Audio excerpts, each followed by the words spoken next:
Yeah, what you saying, man? It's the Triple B right here, bringing the real boxing news and reality to the fans.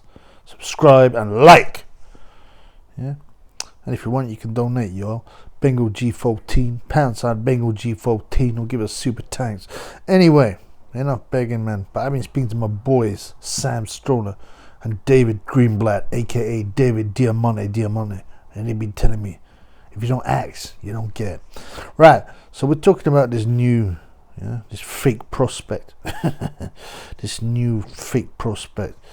Right, what's this dumbass name, man? CURMEL. What kind of name is that, man? CURMEL. Them ghetto superstars. You know, they always want to call their kids dumbass names. They care more about some dumbass names, yeah? There's this, I don't remember what it's called. There was this real controversial, it's quite hard to find now, BBC series, not series, sorry, one film, and it was about this guy in Britain, Afro-Caribbean man, and he's like, he starts going nuts. I can't remember what it's called, man, I gotta have a look. And, he's like, well, these people, and all they care more about what their kids called and looking after their kids, and he goes a bit nuts, right? And they were called racists because he was basically going against his own community. And he goes nuts and starts, he climbs up at the top of his cupboard. It's really weird, man. I'm trying to find it, man. It was just, but you can't find it anymore now on the BBC iPlayer and stuff like that because it's too controversial, isn't it? Don't follow the pattern. I'm surprised they even showed it, man. But I guess it was because the black dude was, a black dude was, I think he wrote it. Anyway, whatever, man. But yeah, CURMEL Tremaine Moton, the new big prospect in boxing, allegedly the next big thing, the new big fake prospect. What I mean by fakes, I don't mean he can't fight or that he's not gonna get anywhere. It's just that, like, they choose they being the powers that be are gonna kind of choose a little bit who's gonna make it and who ain't.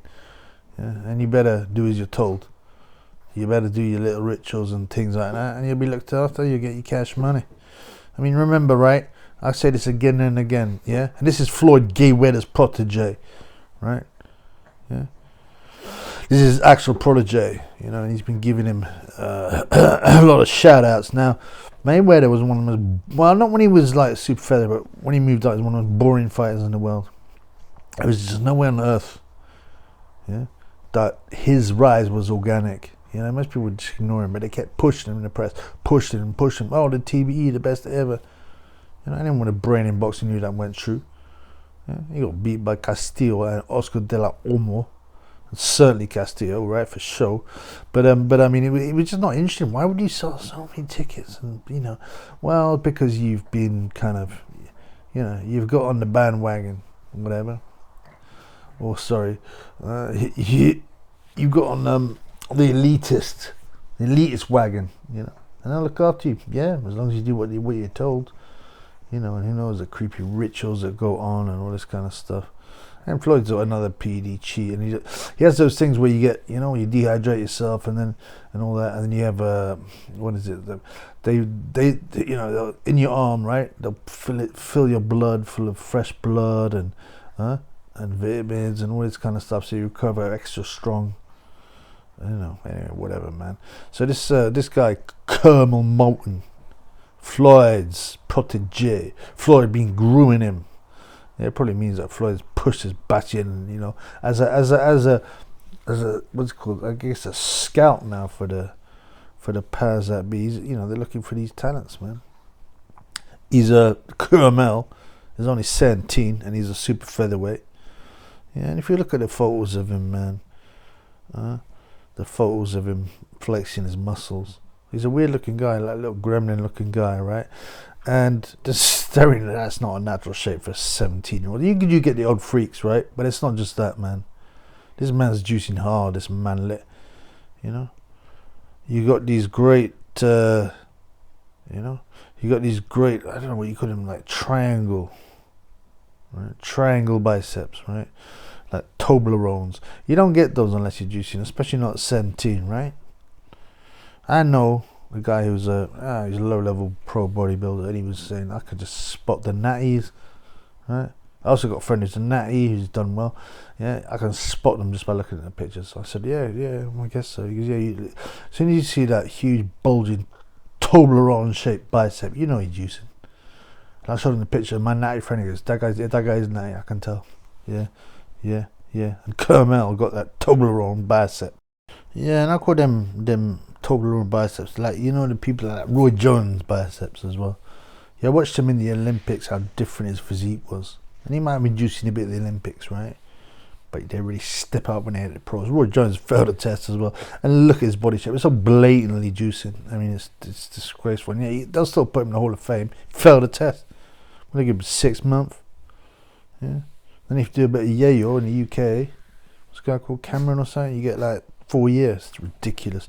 Anyway, you know, and Roy Jones, so he was a light middle in the Olympics. And his body just changed. You know, he went all the way up to heavyweight and beat John Ruiz. And that's impressive, but he was juicing so badly. And he was so talented, you know, it's even more revolting, hard to swallow. And that's why most pros go up in weight, by the way. You know, when they turn pro.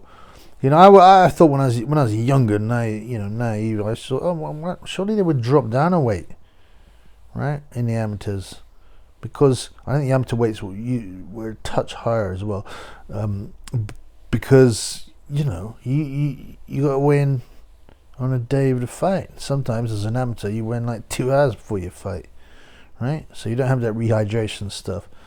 But the pros, you get 36-hour rehydration time. So I thought, well, surely, you know, they cut the weight, right, and then they blow up when they rehydrate. But I was naive, because the reason they go up in weight is because they take their PEDs. They up their PED intake, or they start on them. Yeah, and expensive to do PEDs. That's a lot of these amateurs can't afford to do PEDs. When they turn pro, they start to get that money. Yeah, they go full PED. Anyway, so this kid, yeah, he's a midget, man. He's 5'2", and I can't remember as much hype for a pro debut for someone who hadn't, like, you know, won an Olympic gold medal, something like that. You know, like I said, he's only 17. He's boxed as a junior, but now he's in the big man's arena, all 5'2". Huh? I think even Sonny's an inch taller. I mean, this guy's super featherweight and he's chunky, though. And he's a weird-looking guy, CURMEL. He looks like Colonel MOTON. He looks like a kind of a lighter skinned, yeah, dwarf version of the triple knee, Daniel Dubon facially. He really does, if you check it out. It's quite weird.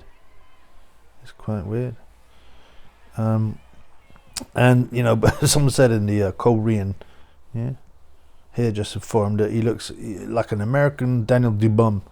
He has that retardalized, moronical blank stare where there's nothing going on. Like the lights are on, but they don't know nothing, man. But like I said, he actually physically, facially resembles a pocket man version of Dubon. Yeah. And in some ways you think, well, he can be a hard sell, man. You know, he's 5'2". He looks like a sort of third world child. Had a poor diet early on, so he didn't grow very much, and then suddenly took a lot of, you know, PEDs and became really muscular. You know. On his Insta, I saw he's got this weird albino gorilla as his avatar, and he uses that quite a lot. And I think he's insinuating that he looks kind of like him, and he kind of does for a bit. And you know, I don't get into no racialistical thing. That's him that's got it. Him that's put it up, right? It's him that put it up.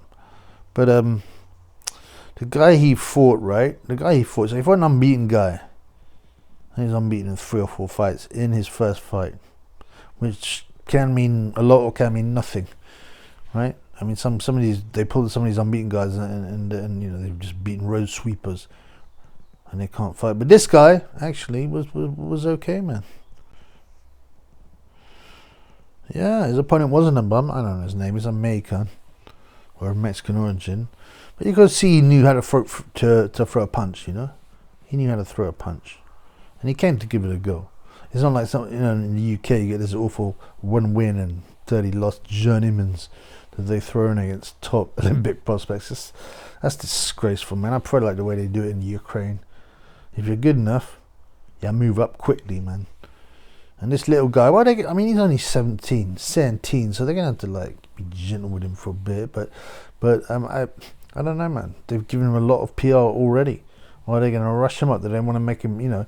This guy, Wilfred Benitez, won the world title at 17. Wilfred Benitez, unfortunately, was punch drunk at 29. But you know, so it's not impossible. And you know, given the hype they've given him, and the Mayweather behind him, you know, he was given a big interview by who's the Rob Tebbett guy from, I don't know, Boxing News Channel and stuff like that. You know, you wouldn't get that much publicity unless you knew that A, you could fight, B, they were doing something. And like I said, for one round he stops going around, and yeah, of course he looked good. You know, and then the guy wasn't a bad fighter, so we'll see what happens. You know, the theorist that some people believe that no boxing fight is pure and it's all fake. I don't know, man. You know, but we'll see what goes on with this kid, this Ute. Yeah, this Ute, the protege of Mayweather. And yeah, I don't know, man. I mean, you know, I can't get too excited about a 5'2" guy. But as I said, Prince Naseem 5'2". If you can fight and you're that small, it doesn't matter. And if you can fight and bang people out, I'll watch you. Peace in the Middle East.